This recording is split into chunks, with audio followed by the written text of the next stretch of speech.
So this is problem 1465, it's on page 968. The nozzle shown discharges water at the rate of 40 cubic feet per minute. Knowing that at both A and B, the stream of water moves with a velocity of magnitude 75 feet per second, and neglecting the weight of the vane, determine the components of the reactions at C and D. Now the technique I'm going to use here is a little bit different than what we've seen so far. Last time we saw an example problem where we used a fundamental equation. Let me sketch some of this. The equation we used is that the sum of the forces equals the mass flow rate, or dm by dt, times the difference in velocity between the exit and entrance of a flowing stream, where that stream's momentum has been changed. So let me sketch the system.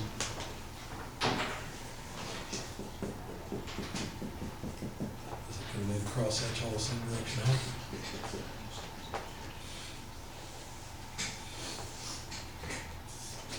And what we're playing with is essentially a vane that is connected to ground. A plate, I don't remember what they called it, it doesn't matter. And all that vane does is it redirects a stream. So there's basically a nozzle down here. Let's see. Put the nozzle in green. And that nozzle is spraying water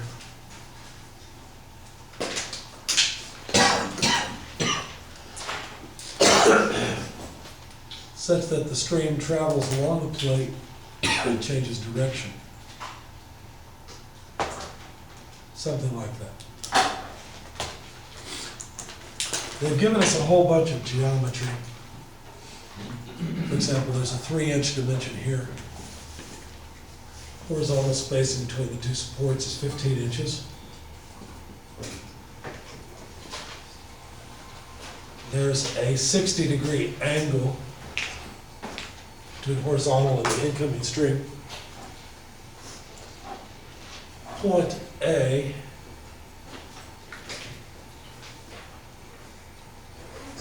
is here in the middle of the stream. It's fine. So move the 60-degree angle down here.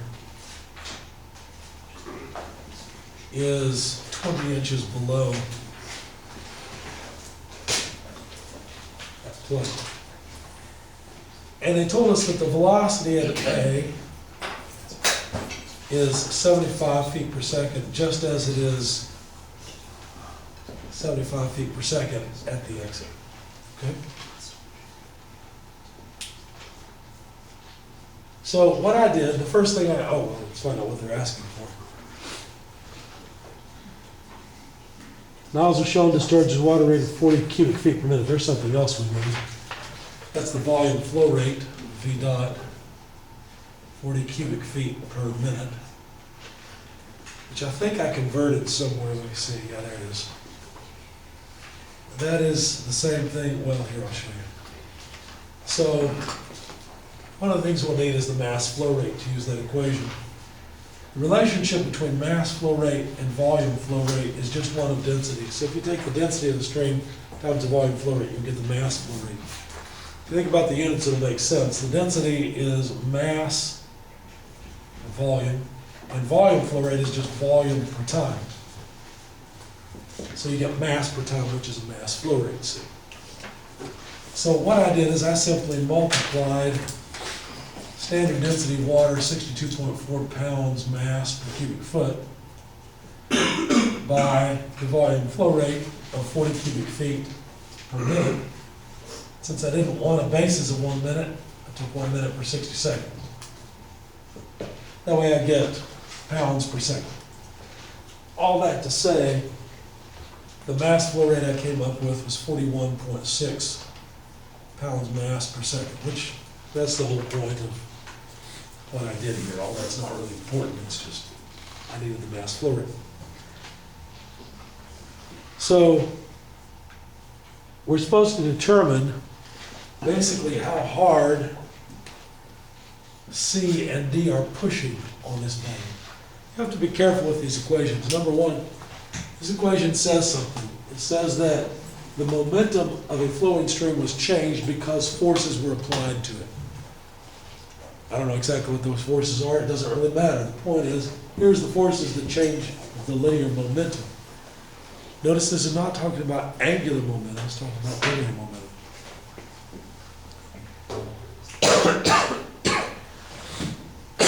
Now, in looking at this, I thought, well, I could break up the velocity of flow into two components here.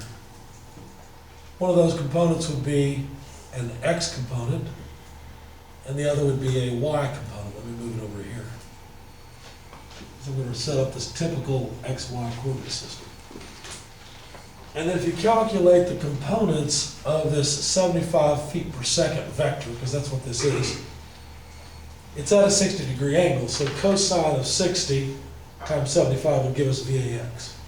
When I did that, I found that VAX is 37.5 feet per second. And I found that VAY, not surprisingly, is the larger component at 64.952 feet per second. Okay. And then I continued to plug numbers into this equation to see what I would get. Now, if you think about it, we've already got the mass flow rate, that's 41.6 pounds per second. This is a vector equation, so it's really 2 for the price of 1, right? It's an I and a J component, both.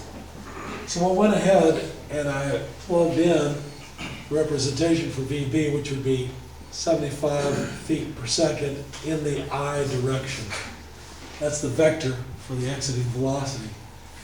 And then I subtracted off VA coming in.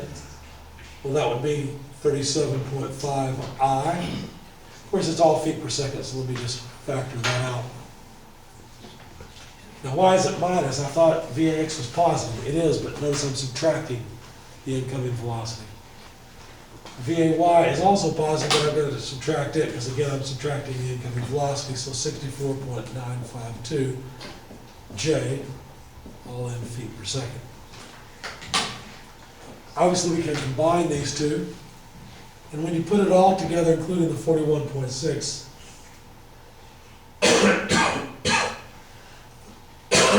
excuse me. Let's see. Well, let me show you something first. So the units are pounds mass feet per second squared, aren't they? We got pound mass feet per 2 seconds, second squared. So I need to convert that because I would rather have pounds force. I've got force on the left-hand side, I would rather have units of force. So what I did was multiply by 1 pound force per 32.2 pound mass foot per second squared. And what that does is take care of the pounds mass and the feet per second squared, and I'm left with pounds force. So then putting all of this together, that told me how much force in total must act on this water stream to get it to change its linear momentum. And it comes out to about 48.4472 in the I direction, minus 83.9130 in the J direction, and those are just pounds force. So the total amount of force applied to the water stream is that much.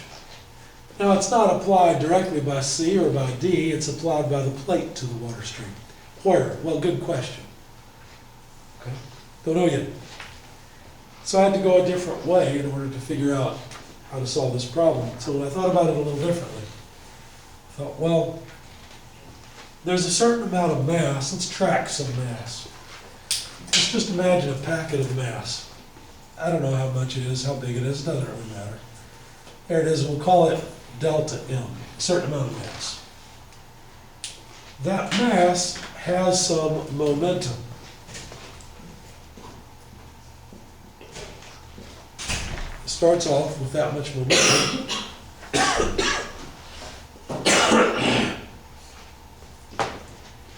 And then there is force applied not just to the water, but also to the plate by points C and D. Notice something, I drew an arrow here, it's going to make it confusing. Notice that there's a bracket here that pivots. So you know that this is a two-force member, therefore the only direction of force for C is vertically, up or down, I don't care, it's just vertical. Whereas at D, there's some type of a welded connection, so it's possible that there could be a force in the horizontal direction and a force in the vertical direction. Whereas at C, they've carefully set it up so that there can only be a force in the y direction. Okay? About the mechanism. Now, we can talk about how the momentum of the water stream is changing, but we can also talk about how the momentum of the plate is changing. It's not, right? So the forces that are applied to the plate don't change the plate's momentum, but they do change the momentum of the flowing stream. So basically, these forces are applied over time, and I'm just going to use C instead of CY since that's the only component. They're applied over time. So what I'm doing here is I'm saying the initial momentum plus the effect of some impulses. Just drawing this schematically.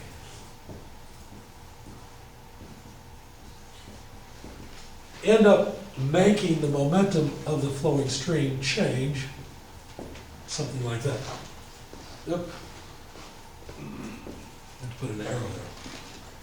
That's what happens, right? The momentum's going like this, and then some impulses act on the water, basically. It acts on the plate too, but the plate doesn't move.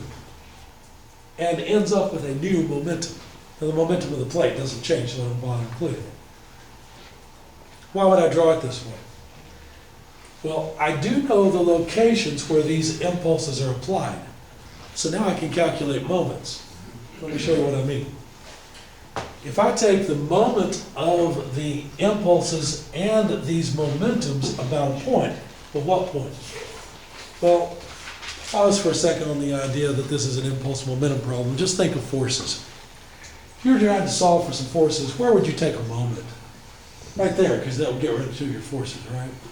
In the same way, if I take the moment about this point of all of these momentums and impulses, I'll get rid of the moment of these two impulses, won't I? So I'm going to sum moments. Let me move this up a little bit.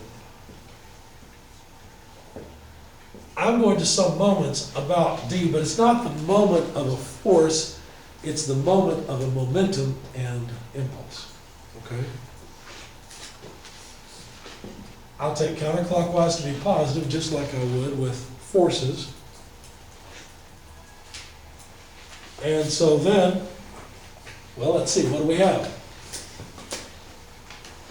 Well, if we're taking moments about this point, then the momentum we have at A has two contributions, right?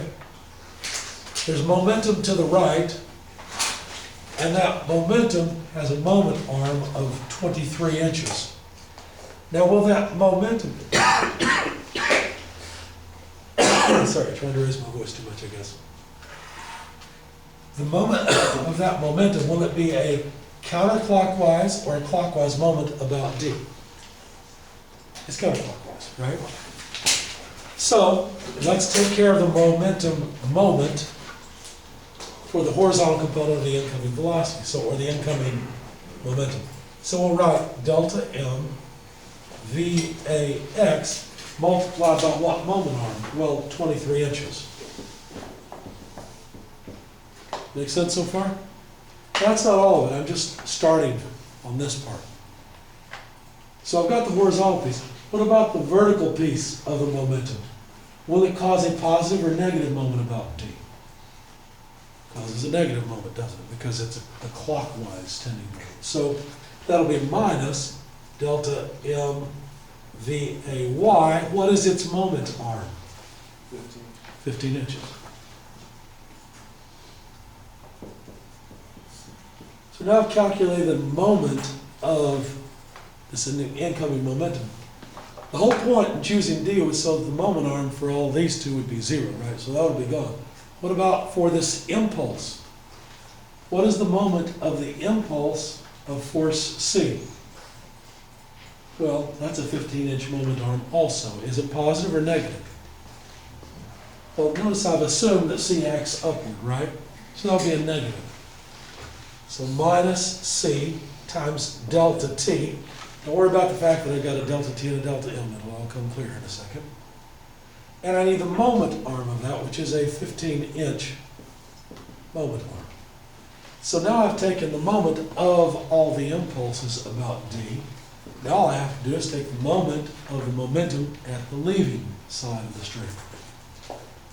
So I'm taking moments about D, and I've got a momentum in this direction. What would the magnitude of that momentum be? Well, it would be delta M times VB. Is that momentum going to cause a positive or negative moment about D? It's positive, right? So that would be delta M VB. What's the moment arm? 3 inches. All right? Notice the only unknown is C. I actually know VAX, VAY, VB. But you might say, yeah, but what about delta M and delta T? How long does this take? Do we have to somehow figure out what this length is and figure out how long it takes to get from one point to another? No. We do know that we can rearrange this equation. Let me show you what happens. So, since this is the unknown, let's solve for it. C delta T equals what? Well, we'll take this to the other side, leave everything else on the opposite. So we'd have a delta M. Now notice there's a delta M times most of these other terms, see? So we'll take this to the other side, pull this one to this side, and factor out the delta M. VAX 23, that's from this term, minus VAY 15, that's that term. Let's pull out the delta M. When I pull this to the other side, it'll become negative VB times 3. Okay.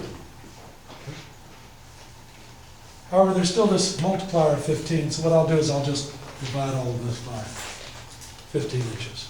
Okay? Now, I don't need the units on the 15 or these others because they've just canceled. They were all inches and they're gone.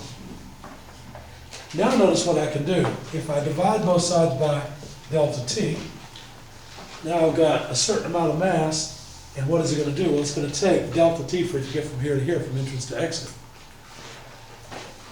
Isn't that just the mass flow rate? Which I know. So now all I've got to do is plug in things that I know, and I can find the magnitude of the force at C. So if we plug in the mass flow rate of 41.6 pounds per second, multiplied by VAX, and VAX we've got is 37.5 times 23 over 15. Let's put those together. Minus VAY, well, VAY is 64.952. 15 over 15 is just 1, so I won't bother writing it. Minus 3/15 of VB. Well, 3/15 is 1/5, isn't it? I just need a fifth of VB. VB is 75. So if I take a fifth, basically 75 divided by 5. I wrote it this way. 3/15 of 75. I guess I decided to do it later. Now let's be careful here. There are no units on these dimensions here, but the 37.5 and all these other things do have units. They are feet per second. I'd like C to be a force in pounds force.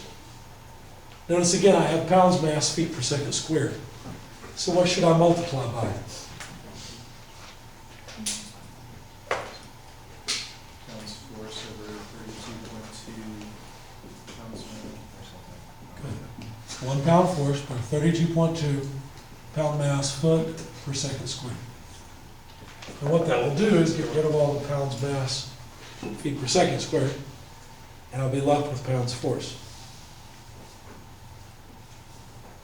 So I got negative 29.00 pounds force. What does that mean?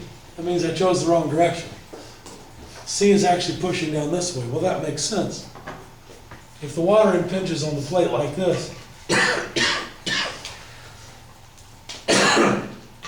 and changes its direction, then it must be pushed down like that, right? So it makes sense that C would have to push down that way.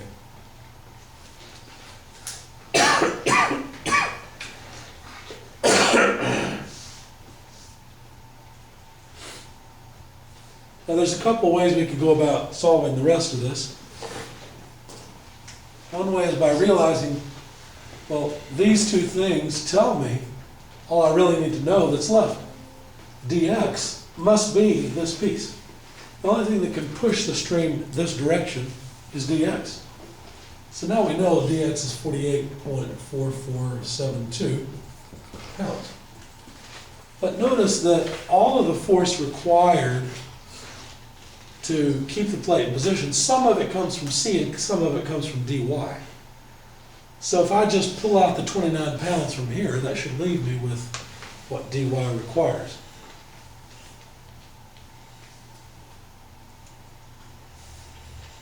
So that's one way to think about it.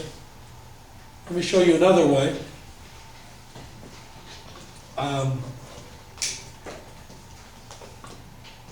Well, that really is the way to do it. But let me show you something else, because this might be useful for other kinds of problems. It's really the same thing, but it doesn't look like it. If we look in the y direction,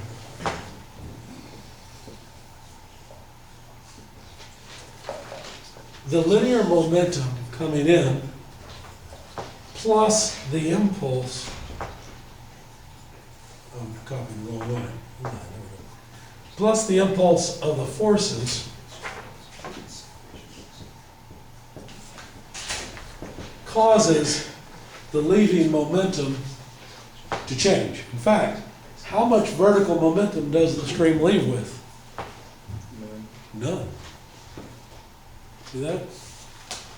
These impulses are sufficient to completely remove all of the vertical momentum that the stream had. Now we already know what C is equal to. We're going to pull the same trick. Basically, we're putting this equation with what we've already got. Okay? But let's rearrange things just a little bit and solve for dy. So I want that, so let's just take everything to the other side. Minus C delta t minus delta m VAY, all divided by delta t. Notice it'll cancel in the first term, so we'll get negative C minus delta m by delta t VAY. But of course, delta m by delta t is just the mass flow rate. Okay. So, let's continue.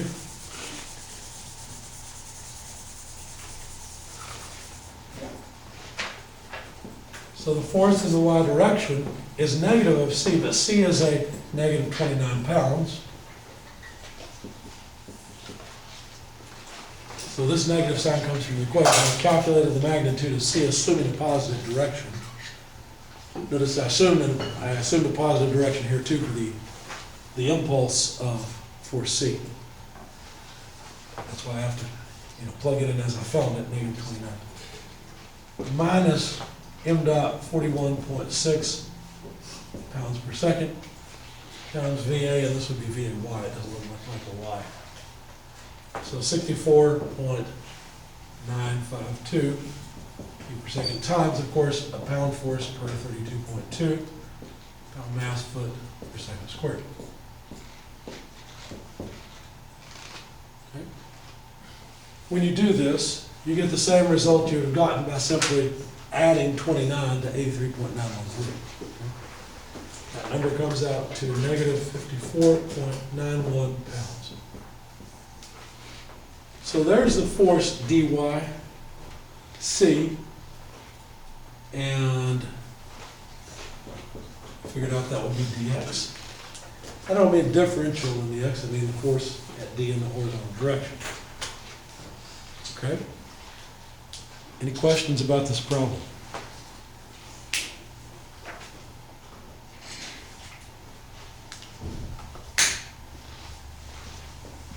It's not always sufficient to just have this equation. This is like the sum of forces. in equations of equilibrium. Whereas well, I guess I've erased it, but down here, what I did was use like a sum of moments. It's an analogous sum of moments to this. Okay. And it's a very useful way of approaching these problems. So don't forget that's one tool. I don't think they made that a little obvious in the text, that that's a tool you can use, but anyway, it's there. Any questions or comments? Okay.